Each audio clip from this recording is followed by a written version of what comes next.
There are churches and synagogues that exist all over the Muslim country. What makes the minarets of a mosque so difficult to tolerate in Switzerland? Hi. Well, this is a clear indication of the hatred towards to the religion of Islam and its followers, Muslims.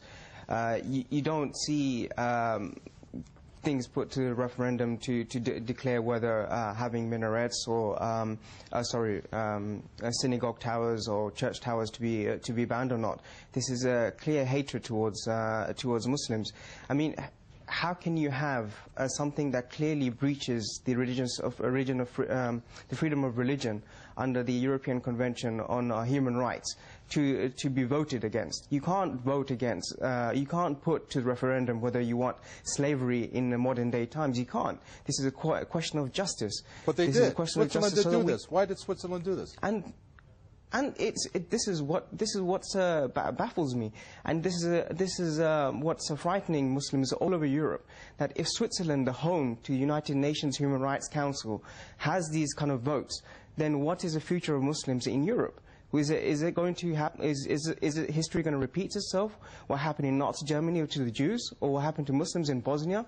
Because what happens is slowly a community is dehumanized. Hatred is forced upon these communities, and slowly violence goes against them. You can see this happening. Let me quickly jump in there and stop you there. We're going to expand on what you said. I apologize for that. But I want to get our guest reaction over from North Carolina, Radwan Masmoudi, who joins us. He represents the Study of Islam and Democracy Center. Radwan Masmoudi, I'm sure you heard the news. Tell us why churches and synagogues that exist all over the Muslim world, and in this particular country, Switzerland, is hard for them to tolerate it.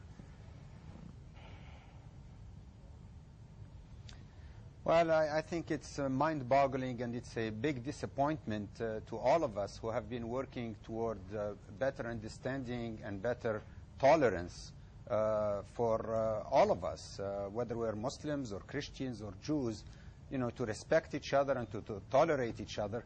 And it's really surprising that this happens in Switzerland, which has been the birthplace of democracy in Europe. Okay. We're looking at the times right now in the larger context. On one side, in the larger context, I mean, the financial crisis has affected the world. Countries are going through these economic hardships. Switzerland is no exception. But for them, minarets is a big issue. Why?